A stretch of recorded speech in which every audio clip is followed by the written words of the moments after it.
हरे कृष्णा।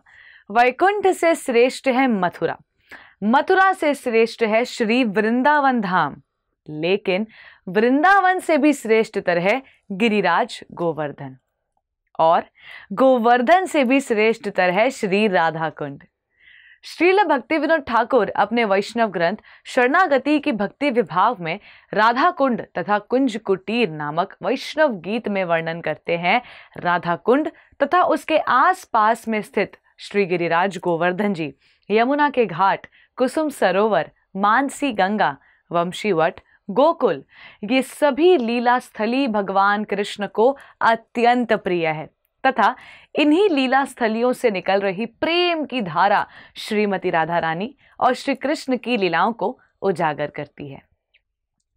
5000 साल पूर्व श्री कृष्ण के द्वारा अरिष्टासुर का वध होने के बाद श्रीमती राधा रानी और उनकी सखियां ठिठोलियां करती हुई कृष्ण से कहती हैं कि क्योंकि कृष्ण ने एक वृषभ या एक सांड की हत्या की है, इसलिए उन पर पाप चढ़ेगा और इस पाप को धोने के लिए उन्हें पवित्र नदियों में स्नान करना पड़ेगा।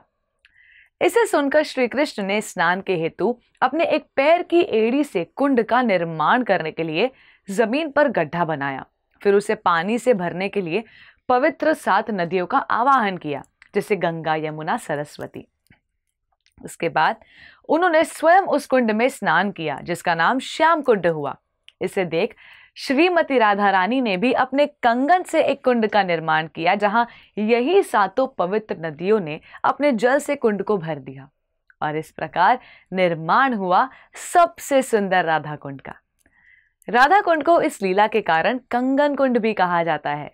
श्री कृष्ण ने राधा कुंड में स्नान करते हुए कहा था कि जो भी राधा कुंड में स्नान करेगा उसे कृष्ण भक्ति प्राप्त होगी।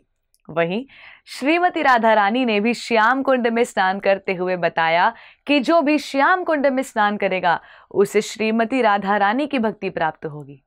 परंतु जब बढ़ते समय के साथ व्रजभूमि की कई लीला स्थली लुप्त होने लगी, तब श्री कृष्ण चैतन्य महाप्रभु का अवतार लेकर स्वयं श्री कृष्ण आए थे, श्रीमती राधा रानी का भाव अपने हृदय में लेकर इस जगत में कलयुग के जीवों का उद्धार करने के लिए।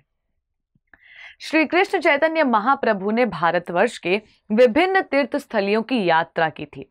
वे अपनी यात्रा के दौरान जब व्रजभूमि में आए थे, तब उन्होंने लीला स्थलियों की पहचान की और अपने शिष्यों को, जिन्हें हम षट गोस्वामी के नाम से भी जानते हैं और जो गौड़ीय वैष्णव के प्रमुख आचार्य हैं, उनसे इन लीला स्थलों की पुनः निर्माण करवाया। इस प्रकार श्री कृष्ण चैतन्य महाप्रभु ने राधा कुंड को जगत के सामने पुनः प्रकट किया और षट गोस्वामियों में से एक श्री रघुनाथ दास गोस्वामी जी को राधा कुंड निर्माण करने की आज्ञा दी। आज कार्तिक मास के कृष्ण पक्ष पे राधा कुंड के प्राकट्य दिवस की आप सभी को हार्दिक शुभकामनाएं। धन्यवाद। हरे कृष्णा। ऐसे ही और भक्तिमय कार्यक्रमों के लिए देखिए हरे कृष्णा टेलीविजन, और इसे प्राप्त करने के लिए आप अपने केबल अथवा DTH ऑपरेटर से संपर्क करें तथा और अधिक जानकारी के लिए आज ही डायल करें 7666 839 839।